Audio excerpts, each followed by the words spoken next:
located on an Irish island, stands a lone castle. Soon, it will be populated with mystery, deception, and heavy emotions. This is the very first season of the Traitors. 24 strangers will move into this castle and live here until they are either murdered by the Traitors, banished by the entire castle, or reach the final fire ceremony and win the game with their faction. Each round, a murder will take place. Everyone will reunite at the breakfast room where they will find out the murdered player. Throughout the whole day, they will all get to chat with one another to decipher who the traitors are.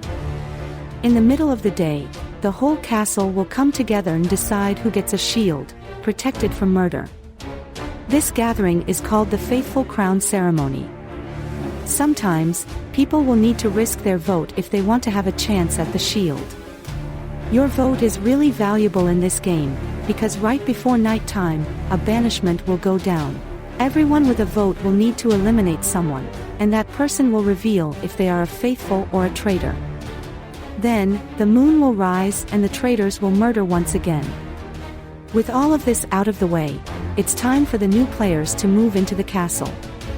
Starting with the first four, we have Colleen, Archer, Gianna, and Russell. They each enter the castle and greet one another. Colleen introduces herself as an empath, someone who uses nature to help guide people to understand what emotions they feel. In Gianna's confessional, she talks about how out there Colleen looks. She feels like she'll be a lot of trouble in this game. Back to the group, Gianna introduces herself as a longtime baker. Russell then says he's a flight attendant. The group end off with Archer revealing he is a gamer. In Archer's confessional, he mentions how he's ready to use his strategic mind, whether he's faithful or a traitor. He thinks this game will be a breeze for him if he becomes a traitor. The four players then head to the round table where they will sit and wait for the rest of the players to arrive. Meanwhile, outside the castle, Devin, Krista, Dasmian, and Neymar are the next four to arrive. In Neymar's confessional, she mentions how she's physically disabled and has a prosthetic leg. She lost her leg due to a tumor when she was a teenager. Nobody will know about her leg at first because she wants to build genuine connections before revealing it to everyone. In the castle, Devin introduces himself as a road sweeper, a pretty basic job. Krista says she's an architect.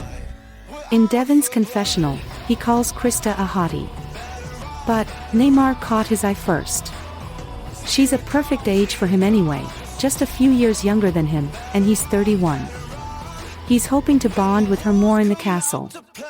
As the four go to the round table, the next four players run towards the castle doors. It's Morel, Brandon, Janine, and Parker. As they walk up, Janine reveals in confessional that she's pumped for this game. Her game plan is to lay low and look for strange attitudes to hunt down the traitors. The four enter the castle, admiring their surroundings, and then head to the round table where the rest are. The next four players run to the castle, that being Franco, Gabby, Liam, and Holly. They approach the castle and finally enter.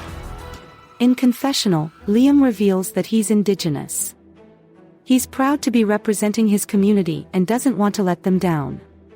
He's not someone who gets heated, so he's hoping that helps him get through this game since standing out can get you eliminated.